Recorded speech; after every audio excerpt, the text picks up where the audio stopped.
Tonight we're going to be in the book of Exodus, chapter 33.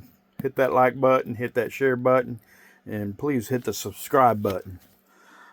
Then the Lord said to Moses, "Depart and go up from here, you and the people whom you have brought out of the land of Egypt, to the land of which I swore to Abraham, Isaac, and Jacob, saying to your descendants, I will give it.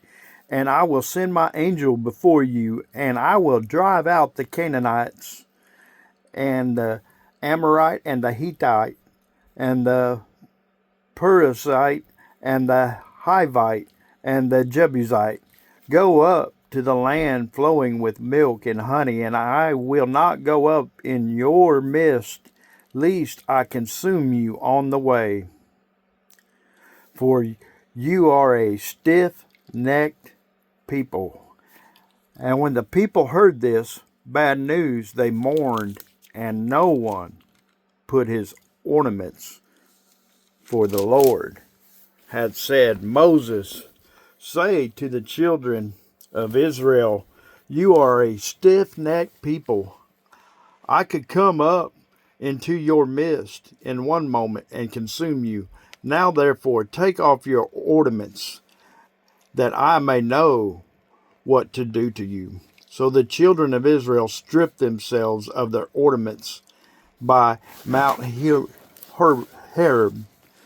Moses took his tent and pitched it outside the camp, far from the camp, and called to it the tabernacle of meeting. And it came to pass that everyone who sought the Lord went out to the tabernacle of meeting, which was outside the camp. So it was, whenever Moses went out to the tabernacle, that all the people rose, and each man stood at his tent door and watched Moses until he had gone into the tabernacle. And it came to pass, when Moses entered the tabernacle, that the pillar of cloud descended and stood at the door of the tabernacle. The Lord talked with Moses. All the people saw the pillar of cloud standing at the tabernacle door.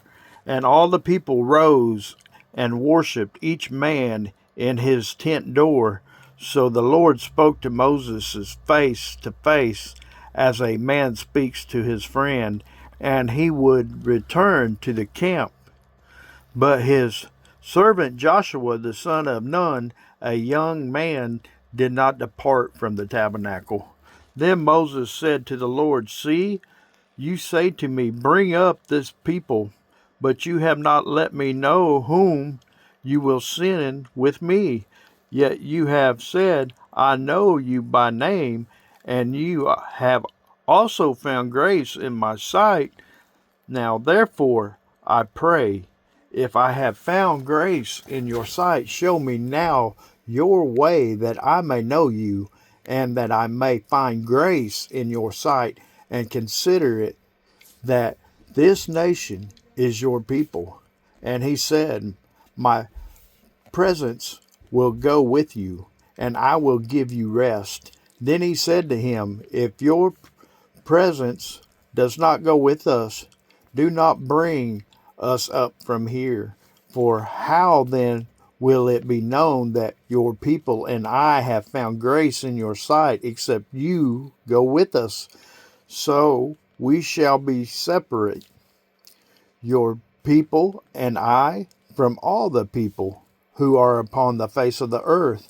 So the Lord said to Moses, "I will also do this thing that you have spoken, for you have found grace in my sight, and I know you by name." And he said, "Please show me your glory." Then he said, "I will make all my goodness pass before you, and I will proclaim the name of the Lord before you. I will be gracious to whom I will pass.